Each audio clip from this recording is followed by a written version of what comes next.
자, 오늘 제가 드릴 말씀은 키 크는 수술을 앞둔, 키 크는 수술을 고민하고 계시는 분들께 드리고 싶은 말을 해보도록 하겠습니다.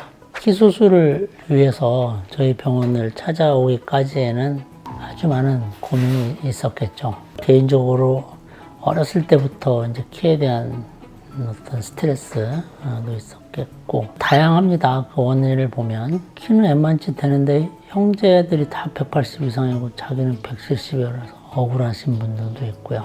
또 간혹 해외에서 오시는 분들은 동료들이 다 180, 동료 뭐 그런데 보면 본인은 또 170이라 또 위축이 되는 그런 상황들이, 또 반대 상황도 있어요.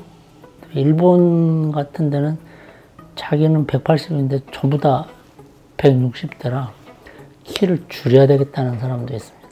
복잡다단한 그런 사연들을 가지고 오십니다. 어떤 공통점을 찾기가 좀 힘들어요. 각자의 사연이 있고 각자의 스트레스가 있기 때문에 그 사연에 맞춰서 수술에 임해야 합니다.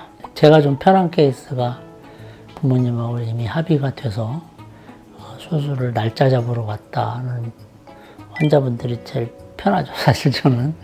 근데 제일 곤란한 케이스가 환자는 하고 싶고 부모는 아주 적극적으로 만류하는 상황이 이 자리에서 벌어지는 경우가 종종 있습니다. 고성에 오가고 울고불고 이제 그런 상황까지 이제 가는 경우도 있고요. 이제 그런 경우는 사실 이제 뭐 더 이상 본인하고 얘기해봐야 이제 대화가 안 되니까 일단 본인을 내보내고 부모님과 저랑 또 얘기하고, 수술을 하고 안 하고를 떠나서 그냥 솔직하게 이 수술에 대해서 좀 논해보자.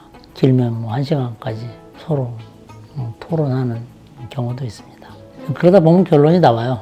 안 되는 건 안 되는 거고, 또 이왕 하기로 했으면 또 부모님이 적극적으로 또 지원하에 해야 그 결과가 좋으니까, 그래서 많은 대화를 통해서 해결을 하고 있습니다. 과연 환자 입장에서는 어떤 게 필요할까요? 제가 여태껏 한 20여 년간 이 수술을 계속 해오면서 느낀 거를 종합하면, 환자는 부모의 입장을 생각을 해야 되고 부모님은 자녀분의 입장을 생각을 하셔야 됩니다.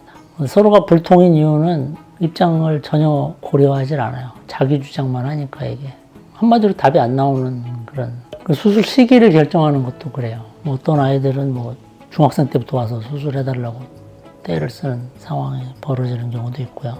그나마 고3 수능 맞춰서 하는 거는 그나마 양반이죠. 대부분 이제 특히 남자들의 스케줄은 군대를 제대하고 뭔가 제일 좀 시간 맞추기가 편하죠.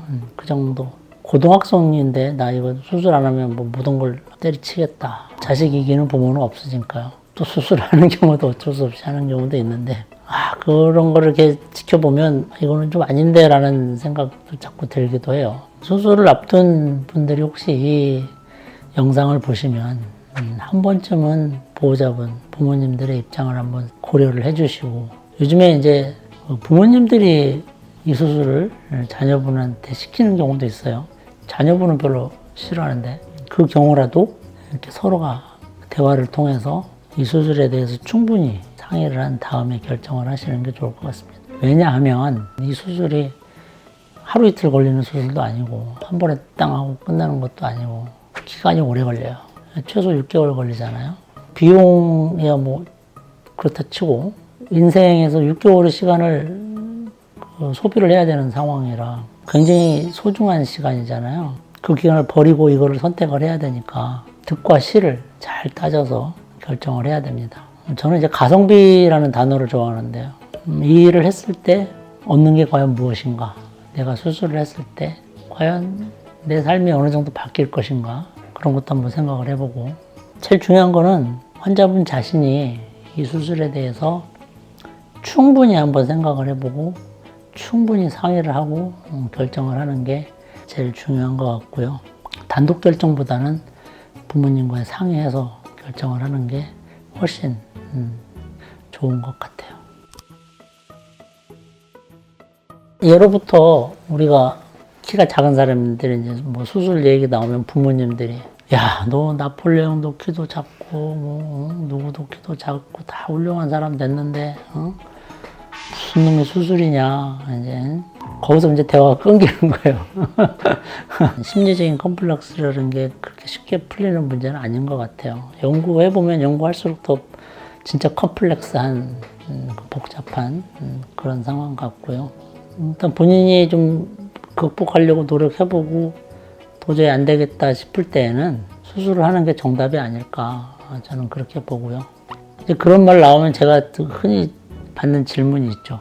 원장님 아들이 만약에 수술을 한다고 그러면 수술을 시킬 겁니까? 제 대답은 이제 오래전에 정해졌는데 우리 아이가 정말로 이것 때문에 스트레스를 많이 받는다고 하면 시켜야죠. 아이의 미래를 위해서 라고 이제 대답을 합니다.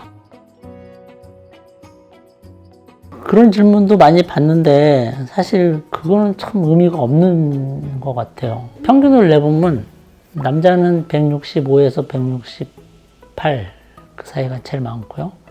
여자는 155에서 158 사이가 제일 많기는 하거든요.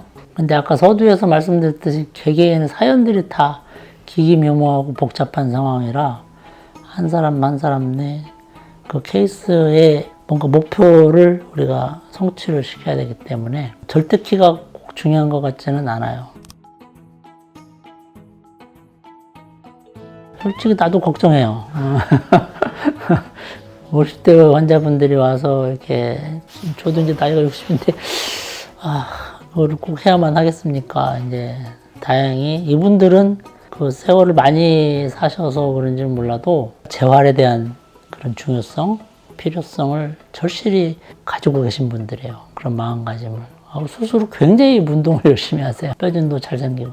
젊은 애들, 운동 안 하는 애들보다 나이 든 분은 좀 겁나는 부분들이 제일 문제가 연장 후에 뼈가 잘 안 생길까봐. 저도 처음에는 좀 겁이 났어요. 이거 해야 되나 했는데 해보니까 일단은 의지가 대단하신 분들이 많아서 크게 걱정할 문제는 아닌 것 같아요. 오늘은 키 크는 수술을 앞둔 환자분들이 한 번쯤 고려해봐야 될 사항에 대해서 말씀드렸습니다. 감사합니다.